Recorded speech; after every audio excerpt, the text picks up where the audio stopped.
Taste the Daily. 2024 ஆண்டு ஜனவரி மாதம் முதல் ஜூன் மாதம் 12ஆம் தேதி நண்பகல் வரை 492க்கும் மேற்பட்ட கொலை சம்பவங்கள் தமிழ்நாட்டில் அரங்கேறியுள்ளன. தமிழகத்தில் சட்ட ஒழுங்கு சீர்கெட்டு கொலை மாநிலமாக மாறியுள்ளது. அதிமுக ஆட்சியில் அமைதி பூங்காவாக இருந்த தமிழகத்தில் இன்று விடிய ஆட்சியில் சட்டம் ஒழுங்கு எந்த வகையில் எப்படி சீர்குலைந்துள்ளது என்பதை பார்க்கும்போது அதிர்ச்சியாக உள்ளது. மது, கஞ்சா போதை, குடும்ப தகராறு, முன்விரோதம், ரவுடிகளுக்குள் மோதல், கடன் தொல்லை, சொத்து பிரச்சனை, பாலியல் வன்கொடுமை கொலைகள் என 2024ஆம் ஆண்டு ஜனவரி மாதம் முதல் ஜூன் மாதம் 12ஆம் தேதி வரை 492க்கும் மேற்பட்ட கொலை சம்பவங்கள் நிகழ்ந்துள்ளன. 4/5/2024 அன்று திருவண்ணாமலை மாவட்டம் வந்தவாசி தேனருவி நகரைச் சேர்ந்த செந்தில் பிரபு மதுபோதையில் வீட்டில் ரகளை செய்துள்ளார். இதனால் ஆத்திரமடைந்த அவரது மனைவி கவிதா தனது குடும்பத்தினருடன் சேர்ந்து செந்தில் பிரபுவின் கழுத்தை துப்பட்டாவால் நெரித்து கொலை செய்துள்ளார். 4/5/2024 அன்று வந்தவாசியை அருகே தென்னாங்கூர் கிராமத்தைச் சேர்ந்த சுரேஷ் மது அருந்துவிட்டு குடும்பத்தினருடன் அடிக்கடி தகராறு செய்து வந்துள்ளார். இதனால் ஆத்திரமடைந்த சுரேஷின் தாய் மற்றும் அவரது பெரியம்மாவும் இணைந்து சுரேஷ் மீது கொதிக்கும் எண்ணெயை ஊற்றியும் தலையில் கல்லை போட்டும் கொடூரமாக கொலை செய்துள்ளனர். இவை அனைத்தும் மதுவுக்கு அடிமையான நபர்களால் குடும்ப உறுப்பினர்களால் மதுவுக்கு அடிமையான நபர்களும் கொலை செய்யப்பட்ட சம்பவங்கள். இது தவிர்த்து பொது வெளியில் மது அருந்தும் போது ஏற்பட்ட தகராறிலும் சில கொலைகள் அரங்கேறி இருக்கின்றன. அதிலும் புத்தகம் சுமக்க வேண்டிய கைகளில் மது பாட்டில்களை சுமந்து போதையால் கொலைகாரர்களாக சில சிறுவர்கள் உருமாறியுள்ளனர். 2/1/2024 அன்று சிவகங்கை மாவட்டம் தேவக்கோட்டை அருகே மதுபோதை தகராறில் ஜெகநாதன் என்பவர் கொலை செய்யப்பட்டார்.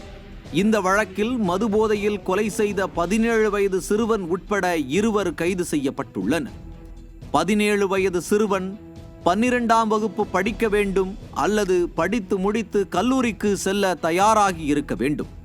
ஆனால் அதற்கு மாறாக மது குடிக்க சென்று அங்கு நடந்த தகராறில் கொலை வழக்கில் கைதாகிறார் என்றால் எதிர்கால தலைமுறை எதை நோக்கி செல்கிறது என்பதை நாம் சிந்திக்க வேண்டியிருக்கிறது. தமிழகத்தை மதுபோதை எந்த அளவிற்கு ஆட்டி படைக்கிறது என்பதை தெரிந்து கொள்ள வேண்டுமானால் சாம்பார் கொடுக்கவில்லை என ஒரு உணவக ஊழியர் கொலை செய்யப்பட்ட சம்பவத்தையும், பீடி கொடுக்கவில்லை என்பதற்காக முதியவர் ஒருவர் கொலை செய்யப்பட்ட சம்பவத்தையும் நாட்டு மக்கள் படித்து பார்க்க வேண்டும்.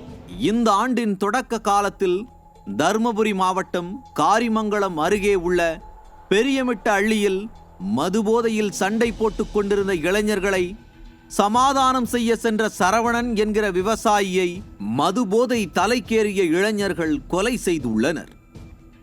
29/1/2024 அன்று வேலூர் மாவட்டம் அணைக்கட்டு பகுதியில் மதுபோதை ஆசாமிகளால் கௌதம் என்ற இளைஞர் பெற்றோரின் கண்முன்னே கத்தியால் குத்தி கொலை செய்யப்பட்டுள்ளார். தாய் மற்றும் தந்தையின் கண்முன்னே அந்த இளைஞர் துடிதுடித்து இறந்திருக்கிறார். 20/2/2024 அன்று தண்டையார்பேட்டை பகுதியைச் சேர்ந்த ஓட்டுநர் தமிழ்வாணன் என்பவர் மது வாங்கி தரவில்லை என்கிற காரணத்தால் அவரது நண்பர் கணேசனால் கொலை செய்யப்பட்டிருக்கிறார். 9/3/2024 அன்று சென்னை புளியந்தோப்பு அருகே உள்ள குமாரசாமி ராஜபுரம் பகுதியைச் சேர்ந்த சக்திவேல் என்பவர் மது போதையில் தகராறு செய்த இளைஞர்களை தட்டி கேட்ட காரணத்தால் கொடூரமாக வெட்டி கொலை செய்யப்பட்டிருக்கிறார். 13/3/2024 அன்று சென்னை அனகாபுத்தூரில் பிரபல உணவகத்தில் கூடுதலாக சாம்பார் கேட்டு கொடுக்காததால் உணவக ஊழியரை போதையில் இருந்த நபர் அடித்து கொலை செய்த சம்பவம் அரங்கேறியிருக்கிறது. இந்த சம்பவத்தில் உணவகத்தின் சூப்பர்வைசர் அருண் என்பவர் போதை ஆசாமிகளால் கொலை செய்யப்பட்டிருக்கிறார். 15/3/2024 அன்று சென்னை மாதவரம் அன்னை வேளாங்கண்ணி நகர் பகுதியில் உள்ள டாஸ்மாக் கடையில் அரசு பேருந்து ஓட்டுநர் பிஜு என்பவர் மது போதையில் ஏற்பட்ட தகராறில் கொலை செய்யப்பட்டிருக்கிறார். பட்ட பகலில் இந்த கொலை சம்பவம் நடந்திருக்கிறது. 22/5/2024 அன்று மதுரை ஆத்திக்குளம் ஏஞ்சல் நகர் பகுதியைச் சேர்ந்த சர்க்கரை என்பவர் மாநகராட்சி வளாகத்தில் உள்ள காலி இடத்தில் தூங்கியுள்ளார். அப்போது அவர் அருகில் படுத்திருந்த முருகன் சர்க்கரையிடம் பீடி கேட்டுள்ளார். அவரோ பீடி கொடுக்க மறுத்துவிட்டதாக கூறப்படுகிறது. இதனால் ஆத்திரமடைந்த முருகன் தூங்கிக் கொண்டிருந்த சர்க்கரை மீது பெட்ரோல் ஊற்றி எரித்து கொலை செய்துள்ளார். 12/1/2024 அன்று நாகப்பட்டினம் மாவட்டம் செல்லூர் சுனாமி குடியிருப்பு பகுதியைச் சேர்ந்த ரவிச்சந்திரன் மது போதையில் ஏற்பட்ட தகராறில் சக போதை ஆசாமிகளால் கழுத்து அறுக்கப்பட்டு கொலை செய்யப்பட்டிருக்கிறார். 13/1/2024 அன்று புளியந்தோப்பு கேபி பார்க் பகுதியில் குடிபோதையில் ஏற்பட்ட தகராறில் பாஸ்கர் என்பவர் கொலை செய்யப்பட்டார். இந்த விவகாரத்தில் கொலை செய்யப்பட்ட பாஸ்கர் மீது பல வழக்குகள் நிலுவையில் உள்ளது. கொலை செய்த காட்டுராஜா என்பவர் பிரபல ரவுடியாக உள்ளார்.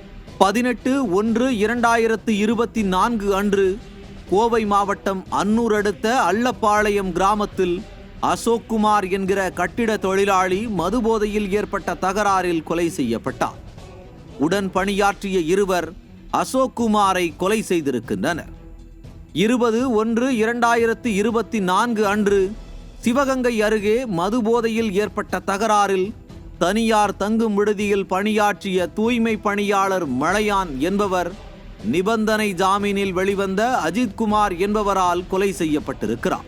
30/1/2024 அன்று சென்னை தண்டையார்பேட்டை தீயணைப்பு நிலையம் அருகே நரிக்குறவரான சங்கர் என்பவர் மதுபோதை தகராறால் 60 வயதான மூதாட்டியால் கொலை செய்யப்பட்டார்.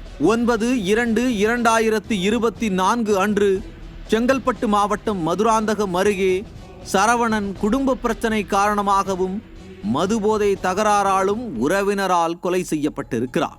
9/2/2024 அன்று கன்னியாகுமரி மாவட்டம் நாகர்கோவில் அருகே உள்ள கீழ ஆசாரிப்பள்ளம் ஜோசப் நகரைச் சேர்ந்த லாரன்ஸ் என்பவர் மதுபோதையில் ஏற்பட்ட தகராறில் ரவுடி கிறிஸ்டோவினிஸ் என்பவரால் கொலை செய்யப்பட்டிருக்கிறார்.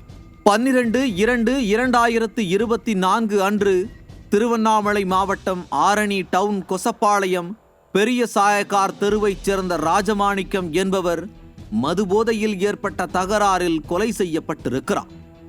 17/2/2024 அன்று கோவை ஒத்தக்கால் மண்டபம் பகுதியில் ஜார்க்கண்ட் மாநிலத்தைச் சேர்ந்த ராகேஷ் குமார் என்கிற கூலி தொழிலாளி மதுபோதை தகராறில் கொலை செய்யப்பட்டார். அதே நாளில் அதே கோவை மாவட்டம் மேட்டுப்பாளையத்தில் MSR புரம் 3வது வீதியைச் சேர்ந்த கூலி தொழிலாளி ஹக்கீம் என்பவர் மதுபோதையில் ஏற்பட்ட தகராறில் அடித்து கொலை செய்யப்பட்டிருக்கிறார்.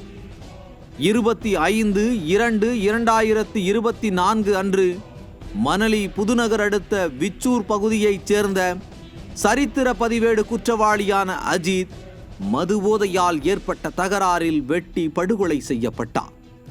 27/2/2024 அன்று திருவண்ணாமலை மாவட்டம் வந்தவாசி அடுத்த உளுந்தை கிராமத்தைச் சேர்ந்த பலராமன் மதுபோதையால் ஏற்பட்ட தகராறால் கொலை செய்யப்பட்டார்.